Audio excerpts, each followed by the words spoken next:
BPF सरकारा गिदों बिथांमोना दिनै स्रि स्रि गोजांनाय जादों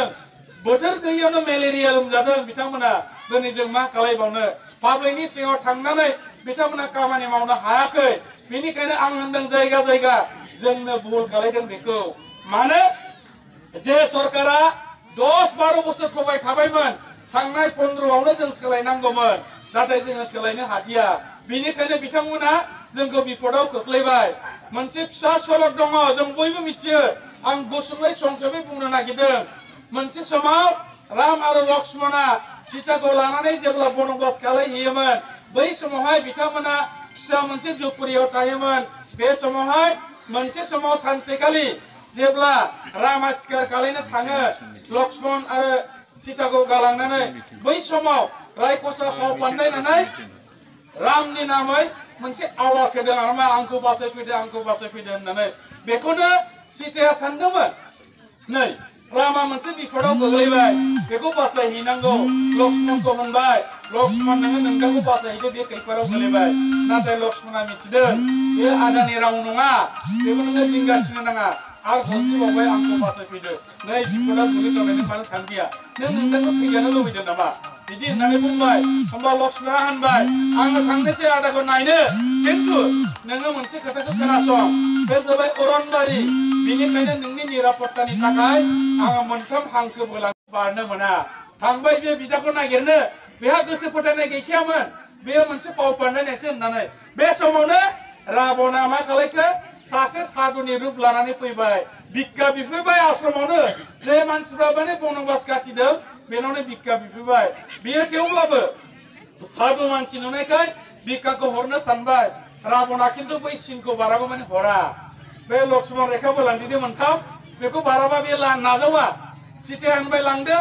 बे होनबाय अह नोङो बेखौ बारनानै फै नों आंखौ जुदि बासायनो गोसोबा हरनो गोसोबा आङो हरै थांनानै नाजाहैनो हाया गोजानाव गसंनानै होनदों ओमफ्राय खनसे बारबाय थाङा खननै बारबाय थाङा जेब्ला खनथाम बारो बबावहाय माइरं मागिनो बेखौ हरन खालामनानै लांबाय बिपदाव गोग्लैबाय बेनिखायनो आं होनदों जोङो खनसे नङा खननै नायखाबायमोन ना खनथाम 15 बोसोर सासननो फिनो होबाय नालाय बिपदाव जों गोग्लैबाय हांखो मोनथामखौ बारबाय जोङो नुखाबायमोन मोननैयावनो जेबो खामानि मावखायाखै बिसोरो दा जोङो बिपदाव गोग्लैबाय लक्ष्मण रेखाखौ बारबाय जोङो 15 बोसोराव दा जोङो बिपदाव गोग्लैबाय दा जोंखौ बिसोरो बिपदाव गोग्लैबाय बेनिखायनो जोंनो सोलायनाय नांगौ दा सोलायनाय नांगौ दा बेनि रेकर्ड बर'नि मोनसे शान्ति एकर्डजों लोगोसे विभिन्न जाति गोष्ठिया जाहाथे खौसेयै जोङो बहाय रायजो जानो हायो जौगानायखौ लाबोनो हायो आरो बेजों लोगोसेयैनो मोजां मोनसे बारहावा बारबाय बे बारहावाया जाहैबाय गोदान मोनसे एकर्डजों लोगोसे बिटिसि हालामनि गासिबो जाति गोष्ठिफ्रा गोदान एकर्ड आरो गोदान सरकार लुबैदों आरो बे गोदान एकर्डजों लोगोसे गोदान सरकारखौ इउपिपिएलनि दारैनो लुबैदों जायनि थाखाय दिनैनि तारिखआव जोंनि बे संकसनिफ्राय लानानै जोंनि बिटिसि हालामनि सिमनाया जिहेतुके पासुनायसिम बे पासुनाय हालामसिम 40टा समस्तियाव बयबो मोनसे सोलायनायनि दोहौखौ लाबोनायजों लोगोसे खुगा खुगा लामा सामा नखर नखर सारा हाथे बाजार टाउनाव इउपिपिएलनि जय ध्वनि होदों आरो थारैनो नंगौ दिनै जोङो सरकारखौ गोदानै इउपिपिएल दोलोनो खुंनायखौ होनो थाखाय रायजो राजाफ्रा आवगायबाय आरो सरकारा जे दाबाय बेखौ जोङो जोंनि दिनैनि तारिखआव बुंनो हायो नाथाय बे इनफर्मेलि मानो बहुत जाबानो बे फर्मेलि जाबाय दानाया अलरेडि जाखाबाय बाव जेबो गोनो गोथो गैया सोरबा माखासे मानसिफ्रा साननो हागौ नंगौना नङा जाखो दैलि नोंथांमोना नुदों जोंनिल' बुंनाय बाथ्रा गैया टिभिआव पेपाराव मबाइलाव नुगासिनो दङ हाजार हाजार मानसिया दिनै जोंजों बाहागो लानानै खामानि मावदों आरो खामानि मावनायल' नङा बे दोलखौ देरहाथारनांगौ होननानै गाव जेरै हागौ एरै बयबो बारसोमदों दा बेनिखायनो जोंनि जमदर समस्तियावबो सिगां गोबां मानसिफ्रानो जोंजों बाहागो लायाखैमोन बिटिआर रेकर्ड जाखांनायनि उनाव दिनै सानथ्र'नो हायै लोब लोब मानसिफ्रा इउपिपिएल दोलोनि नीति आदर्श मावनो लानाय जोंनि थांखिफोरखौ मोजां मोननानै प्रमद बर' बिथांनि दैदेननायखौ मोजां नुनानै दिनै लोब लोब फैदों आरो जोंदि बिराद गोरलैयैनो बे जमदर समस्तिनिफ्राय देरहाबाय बेखौ जोङो दिनै फोसावनानै होनो हायो जोङो बे समस्तियाव देरहाखाबाय आरो जोङो देरहाखानायसो नाथायबा जोङो मोनसे जिनिसखौल' नागिरदों बे जाबाय मा जाहाथे जोङो बिराद बुरजा बहराव देरहानो हायो रेकर्ड जाहाथे जायो बे रेकर्डखौ लानोसो जों दिनै नोंथांमोननाव जों खावलायफैदों आरोबाव बांसिन जाहाथे जोङो बहरखौ आरोबाव कालेक्सन खालामनो हायो बिनि थाखाय बयबो लोगोसेयै खामानि मावनो थाखाय आरो बे देरहागोना बे रेकर्ड खालामगोना नोंथांफोरनि आखाइनि कमथायावहाय दङ बे आसि बिमानि कमथायावहाय दङ बे आखाइ मुथिनि कमथायाव दङ आरो देग्लायनि भटआ मेसिनजों जानाय नङा बेलट पेपाराव हमनानैसो थुनांगौ जोंनिया ट्रेक्टर छबि थांनायावबो ट्रेक्टर खामो बे ट्रेक्टराव जाहाथे मोजाङै थुनानै देरहासार खालायो दाना बाथ्राया जाहैबाय सोलायनायखौ मानो लुबैदों नङा होमबा नांगोलखौलाय मानोथो गारनानै जों सोलायनायाव फैनांसिगौ जाखो बिदिबो सोरबा सोरबाया गामियाव सोंनो हागौना आङो गुसुङै माखासे बाथ्राखौ बुंनो नागिरदों बेनिखायनो जोंनो सोलायनाय नांगौ थांनाय 17 बोसोराव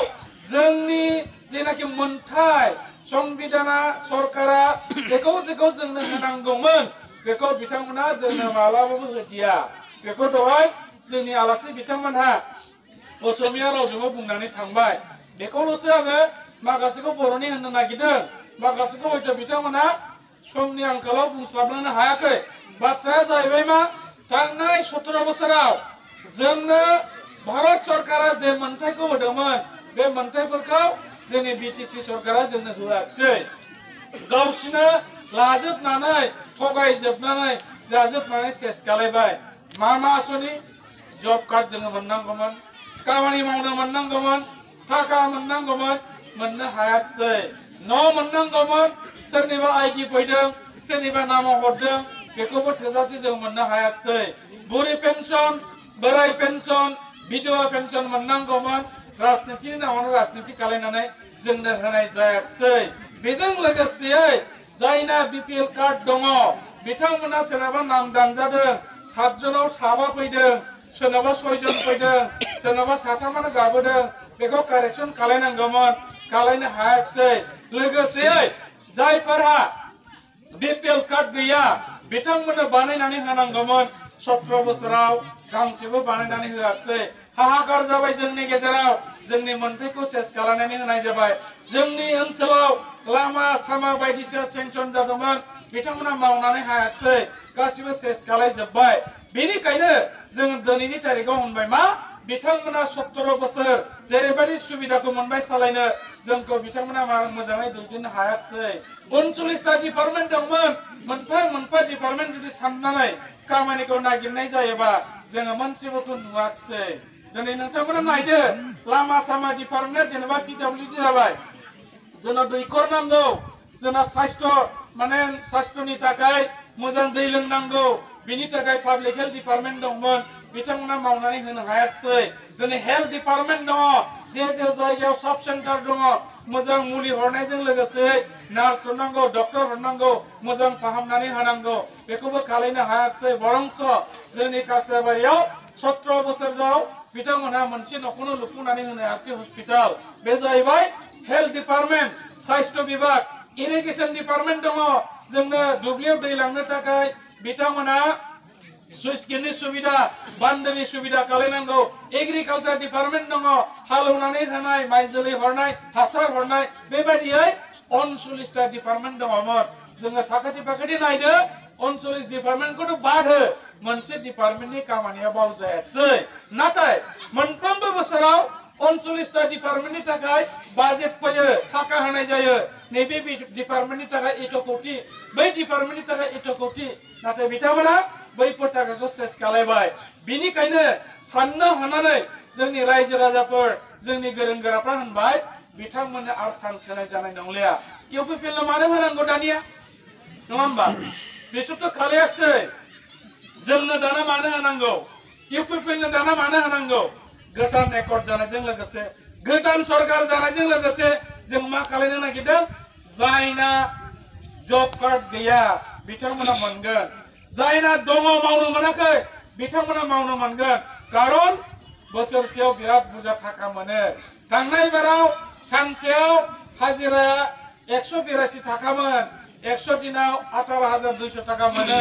दहाय उइलसन हासदा बिथाङा सानताली भाषाजों खिथालांदों हयथ' जोंनाबो माखासे बुजिदों 18,200 मोनो आरो बे 18,200 खौ 15-17 बोसोरजों पुरन खालायबा सासे जब कार्डनि नामाव 3,09,400 थाखा जानानै सेस खालायनानै होबाय बिथांमोनहा जोंनि थाखाखौ दिनै इलेक्शन जानायाव 500-200 होफैयो नाथाय नोंसोर जे 3 लाखनि बारा फैसा जाबाय बेखौ जोंनो होदोंना होआखै बिथांमोना दा बेनिखायनो जों होननो नागिरदों जब कार्डआ गावबा गाव न'आव थागोन खामानि मोनगोन बोराय पेन्सन बुरि पेन्सन बिधवा पेन्सन बिथांमोना फैसा होआलासे न'आवनो थानानै खामानिखौ मावनानै होजोबगोन जोङो बिथांमोनहा मोनगोन बिपिएल कार्ड जाय मोननो हायाखै बेबस्था खालायनाय जागोन नामा हाबजोबाखै थिक खालायनानै होनाय जागोन बेफोरबायदि गोबां मोनसे आसुनि लादों जोंनि माखासे आइजोफोरनि थाखाय सेल्फ हेल्प ग्रुप थानो हागौ दस्रा ग्रुप थानो हागौ बेफोरखौ उन्नतिनि थाखाय खामानि मावनाय जागोन आरो लोगोसेयै जोङो बुंबाय थायो आंना न'आनो फैथ्राया माब्रै जाखो आइडियाबो माला फैयो नङा होमबा दाथ' आइडि फैदों आइडि फैनायखौ दिनै बिपिएफ दिल्लीनि मानसिफ्रा होनो जोंसो हरदों जोंजों थाफा जोङो बे आइडिखौ लिंक खालायनानै होगोन आधार कार्डजों माबा माबि होनो नाथाय दा होनो हाया नोंथांमोना ब्लगाव थांनानै सोङै भिडिअआबो दा न' होनो हाया जायना आधार कार्ड गैया लासै लासै आधार कार्ड खालामनानै ला नाम जुदि फैखादोंबा दाननानै होनो हाया गोदान सरकार फैगोन जों बेखौ मावनानै होगोन आरो बेजों लोगोसे बयनिफ्राय साबसिन बाथ्राया जाहैबाय मा बिटिआर सरकारा 1 लाखथा